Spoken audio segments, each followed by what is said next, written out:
ආයුබෝවන් RDT products එකට ඔයාලව සාදරයෙන් පිළිගන්නවා. මාත් සමග රැඳී සිටින්න වීඩියෝව අවසාන වනතෙක්. මාව සබ්ස්ක්‍රයිබ් කරන්න, බෙල් අයිකන් එක ක්ලික් කරලා තියන්න. එතකොට ඔයාලට අලුත් වීඩියෝ එකක් දාපු ගමන්ම බලා ගන්න පුළුවන්. මම අද ඔයාලට ඉදිරිපත් කරන්නේ ඊටමත් බලගතු මෝහිනී දෘෂ්ටිමාලාවක්. මෙය වශී කර්මය සඳහා භාවිතා කළ හැකි ඊටමත් බලගතු මෝහිනී දෘෂ්ටියක්.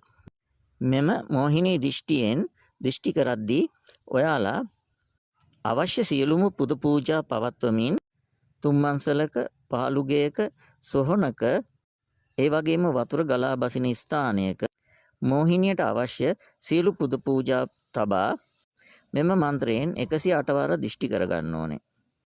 එතකොට ඔයාලාට සාර්ථක ප්‍රතිඵල ලබා ගන්න පුළුවන්. එහෙනම් මෙන්න දෘෂ්ටි මන්ත්‍රය. මම හිමින් කියනවා ඔයාලාට ලියා ගැනීමේ පහසුව තකා. ඕම් මෝහිනී දිෂ්ටි වාවා මෝහිනී අම්මේ දිෂ්ටි වාවා හඳුන් කුමාර මෝහිනී දිෂ්ටි වාවා අඳුන් කුමාර මෝහිනී දිෂ්ටි වාවා රතිකාම මදන මෝහිනී දිෂ්ටි වාවා පුෂ්පකාම මදන මෝහිනී දිෂ්ටි වාවා කාම මදන මෝහිනී දිෂ්ටි වාවා කාම මදන මෝහිනියන් සද්දෙනා අදත් මාගේ ඉනාදිෂ්ටියට දිෂ්ටි කර වූ සතර මූලවල් සිංහාසන සලිත කර කර වරවර නමක්. දැන් මං ටිකක් ඉක්මනට කියන්නම් ඔයාලට අහගන්න.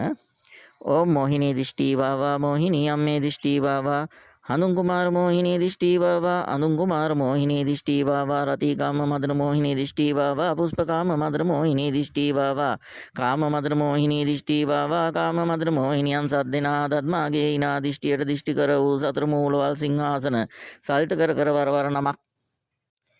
ඔන්න ඕකයි මෝහිනී දිෂ්ටිය. මම ඔයාලාට ඉදිරියේදී වශී කර්මය සඳහා භාවිතා කරන ඊටමත් බලගතු වශී මන්ත්‍ර කීපයකුත් කියලා දෙන්නම්.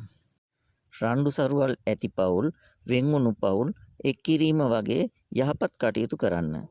යහපත් කටයුතු කරනකොට ඔයාලාටත් යහපතක්ම උදා වෙයි. එහෙනම් අදට මම සමුගන්නවා. ඔයාලාට තෙරුවන් සරණයි.